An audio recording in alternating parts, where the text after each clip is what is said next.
I'd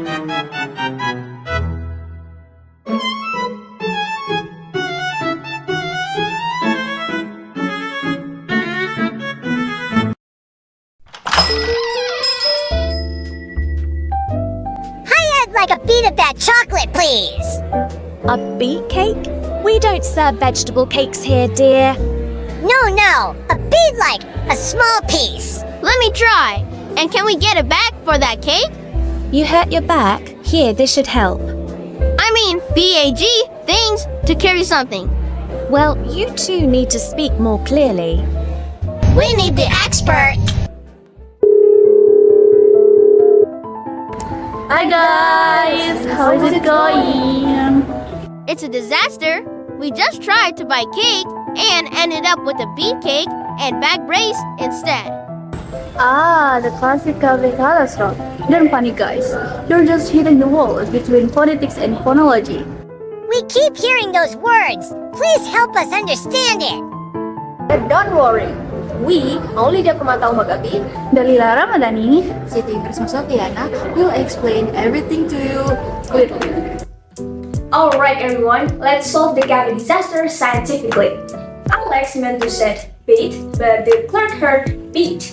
And Sam meant to say back, but the clerk heard back. These misunderstandings happen because of differences in speech sounds. This is exactly what phonetics studies. So phonetics is a branch of linguistics that study how speech sounds are produced, transmitted, and heard. It focuses on the physical sounds humans make during the communication. For example, the sounds b and b may sound similar, but they are produced differently. One uses vocal cord, then the other does not. Phonetics has three major branches. Each branch studies speech from a different perspective. The first branch is articulatory phonetics. It studies how speech sounds are physically produced using speech organs such as the lips, tongues, teeth, and vocal cords. The second branch is acoustic phonetics. This branch studies speech sounds as sound waves. It analyzes properties such as pitch, loudness, duration, and frequency. For example, the vowel in ship is longer than the vowel in ship. The third branch is auditory phonetics. This branch studies how people hear and interpret speech sounds. In noisy environments, listeners may misunderstand sounds because of the brain receives unclear information. This explains why communication problems often happen in crowded places. An important study was conducted by Sharon Burke and colleagues in 2019. The researchers investigated how listeners recognize speech in noisy environments. The study found that listeners do not rely only on sound itself. The brain also uses context and previous language experience to predict meaning. This study connects directly to auditory phonetics because it explains how humans process speech through learning and cognitive interpretation. To produce speech sounds, humans use several important speech organs. These organs work together to control airflow and create different sounds. There are lips, teeth, tongue, alveolar ridge, hard palate, velum, vocal cords, and lungs. Consonants are classified in three important ways. The first one is place of articulation, the second one is manner of articulation, and the third one is voicing. First, we have place of articulation. Place of articulation refers to where airflow is blocked inside the vocal tract. This table shows the place of articulation of English consonants. The first one is bilabial sounds. Bilabial sounds are produced using both lips, for example, pen, book, mother. The second one is labiodental sounds. Labiodental sounds are produced when the lower lips touches the upper teeth. The third one is interdental sounds. Interdental sounds are produced when the tongue is placed between the teeth. The fourth one is alveolar sounds. Alveolar sounds are produced when the tongue touches the alveolar ridge behind the upper teeth. The fifth one is palatal sounds. Palatal sounds are produced near the hard palate. The next one is velar sounds. Velar sounds are produced when the back of the tongue touches the velum or soft palate. And the last one is glottal sounds. Glottal sounds are produced in the throat area called the glottis. Beside place of articulations, consonants are also classified by manner of articulation. This table shows how airflow is modified during speech production. The first one is stops or plosives. Stop, also called plosives, are produced by completely blocking airflow and then suddenly releasing it. The second one is nasal. Nasal sounds are produced when air flows through the nose. The third one is fricatives. Fricatives are produced when air passes through the narrow space, creating friction. The fourth one is affricates. Affricates combine stopping airflow and friction together. The next one is glides. Glides are produced when very little obstruction of airflow. And the last one is liquids. Liquid sounds allows air to flow around the tongue. Another important classification is voicing. Some consonants are voiced while others are voiceless. Take a look at these sounds. These sounds are called voiced sound because the vocal cords vibrate during pronunciation. Voiced sounds usually sound stronger and fuller because of the vibration. And the next one is voiceless sound. These are called voiceless sounds because the vocal cords do not vibrate. The sounds are produced only by airflow and movement of the speech organs. Alright, after understanding consonants, we will move on to vowels. Vowels are speech sounds that are produced when air flows freely through the mouth without any significant blockage. Unlike consonants, vowels are produced with an open vocal tract, allowing the sound to flow smoothly. Vowels are very important in pronunciation because they help distinguish the meanings of words. A small change in the vowel sound can create a completely different word. For example, the word sheep and the word sheep. Although these words look similar, they have different meanings because they contain different vowel sounds. To better understand vowel sounds, linguists classify them based on three main characteristics. They are tongue position, tongue height, and lip shape. First, tongue position refers to where the tongue is placed in the mouth, dividing vowels in front vowels such as E in see, central vowels such as a in about, and back vowels such as u in food. Secondly, tongue height refers to how high or low the tongue is positioned, resulting in high vowels such as u in boot, mid vowels such as e in bed, and low vowels such as e in cat. And the last one, vowels are also classified by lip shape into rounded vowels such as u in food and unrounded vowels such as e in see. To represent speech sounds accurately, linguists use the International Phonetic Alphabet or IPA.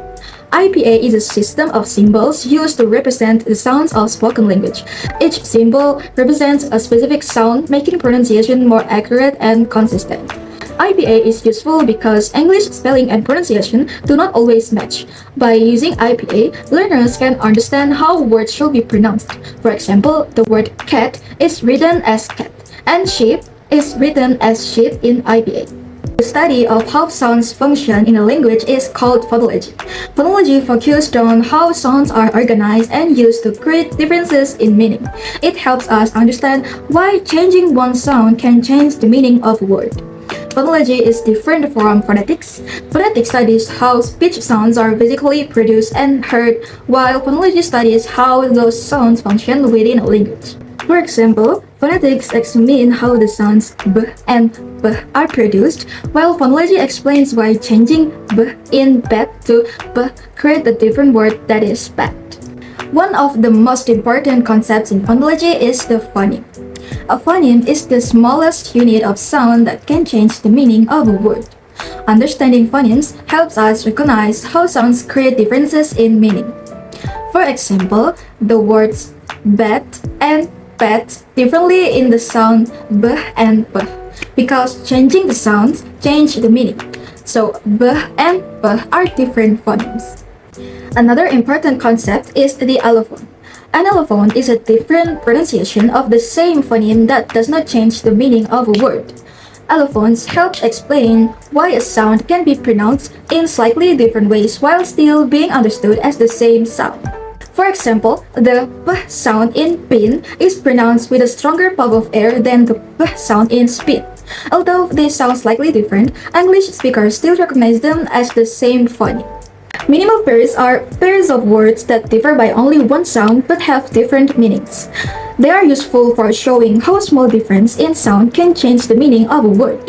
They are also commonly used in pronunciation practice to help learners recognize differences between similar sounds. For example, sheet and sheet differ in the vowel sounds E and E, while bat and pat differ in the consonant sounds that B and B. In fact, many English learners find minimal pairs challenging. A study titled An Analysis of EFL Students' Difficulties in Speech Perception found that many Indonesian learners had difficulty distinguishing English vowel sounds in minimal pairs, especially sounds such as E and E in words like ship and she. The study suggested that these difficulties occur because English has more vowel distinctions than Indonesian, making some sounds difficult for learners to recognize and pronounce correctly. This finding highlights the importance of phonology, particularly the understanding of phonemes and minimal pairs in improving English pronunciation. So the next material is a syllable. Syllables are units of sounds in a word. A syllable has three main parts: onset, nucleus, and coda. Onset is the consonants before the vowel, and then nucleus is the vowel sounds in a syllable, and then the last one is coda. Coda is the consonants after the vowel. And there are two types of syllables: open syllables and closed syllables. Open syllables is a syllables that ends with vowel sounds and have no coda. For example, the word me, to, and he. And then the closed syllables is a syllables that ends with consonants and have coda. For example, the word head, cup, and up. And then in phonology, C stands for consonants and V stands for vowels. For example, the word ham stands for CVC and the word I is simply V. The next discussion is about word stress. Word stress is the emphasis placed in one syllable in a word. The stressed syllable is usually pronounced louder and longer than the others. I'll give you one example. The word present and the word present is different, right? And there's also sentence stress. It is the emphasis placed on a certain word in a sentence. It helps the speaker highlight the important information and helps the listeners to understand the intended meaning. For example, I ran quickly, and then I ran quickly, and the last one is I ran quickly. The first one is I ran quickly. It emphasizes who is doing the running. Second one is I ran quickly. It emphasizes what thing is being done. And then the last one is I ran quickly. It emphasizes in what way the speaker ran. The next material is about intonation. It refers to the rise and fall of the voice when speaking. It helps the speakers express their emotions, attitudes, and meaning. Rising intonation is often used for a question. For example, are you coming? Do you understand? Like that. And falling intonation is often used for a statement. For example, I am going home. And she has many words. Assimilation is when a sound changes to become more like a nearby sound. This happens because it is easier to say words quickly in connected speech. For example, the sentence can go changes can go. The N sound changes to before G, and the sentence have to becomes have to. The V sound changes to F before T. The next one is elision. Elision is when a sound is removed in normal speech. People often do this to speak faster and easier. For example, the sentence friendship becomes friendship. The sound is removed. Another example is you and me. It becomes you and me. The D sound in the word and disappears. There is also nasalization. Nasalization happens when a vowel becomes nasal because it comes before nasal sounds like M, N, or For example, like the word man, the vowel A becomes nasalized because it is followed by the nasal sound N. According to Ali et al. 2023, phonetics and phonology have several important real-life applications for English learners. First, they help students improve their pronunciation by teaching them how to recognize and produce English sounds accurately. Second, they help students use correct stress and intonations in words and sentences, making their speech clearer and more natural. Third, they improve speaking skills because students become more comfortable communicating in English when they know how to pronounce words correctly.